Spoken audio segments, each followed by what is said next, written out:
Welcome to Standard Chartered Money Insights, a podcast series by Standard Chartered Bank that brings you market views and insights on the go. Welcome to Cut to the Chase. Today is Wednesday, the 25th of June.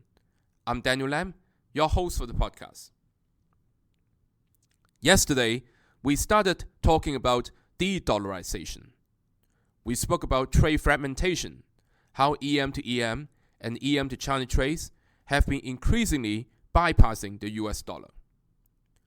We also spoke about the structural risk within the US, how concerns about growing federal debt led to falling foreign holdings in US bonds. So let us dig deeper into the last point. Foreign investors have accumulated 56.6 trillion US dollar in US financial assets, up from just 2.2 trillion in 1990. Now that includes 16.5 trillion in equities, 14.5 trillion in debt securities, and 16.5 trillion in foreign direct investment.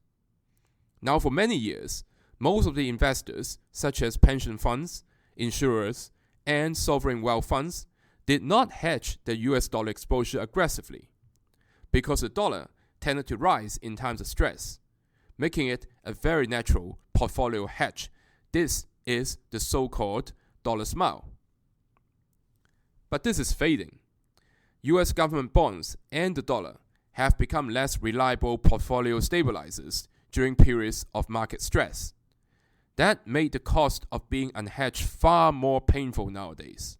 As a result, we're seeing early signs of increasing FX hedging activities, which could create sustained downward pressure on the dollar. So therefore, as much as it sounds like a cliche, investors must diversify, and diversify. Gold has become one of the key winners under the de-dollarization environment. Central banks, especially in emerging markets, have ramped up gold purchases. The People's Bank of China, for example, resumed gold buying in 2022 after a 3-year pause. According to a World Gold Council survey, 76% of global central banks believe that gold will comprise a high share of global reserves 5 years from now, up from 69% in last year's survey.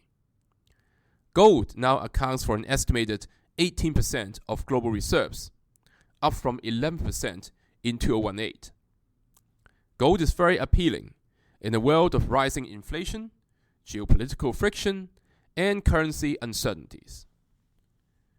So in the near term, these forces point to a softer US dollar, especially if FX hedging continues to rise. So tactical allocation would involve increasing exposure to non-US equities and local currency bonds, or adding to gold on dips, not just as a short-term hedge, but as a medium-term diversifier. In structural allocations, the US dollar remains a foundation currency, but portfolios will need to be adjusted via higher hedging ratios on US dollar denominated assets or greater non-US exposure in the coming years to reflect the global economic, trade, and political rebalancing. That is all from me for today. As always, if you enjoy this podcast, please don't forget to rate and like it. Thanks for listening, and we wish you a happy day ahead. Thank you for listening to Standard Chartered Money Insights, a podcast series by Standard Chartered Bank. For more details, visit Market Views on the Go on our website or click the link in the description.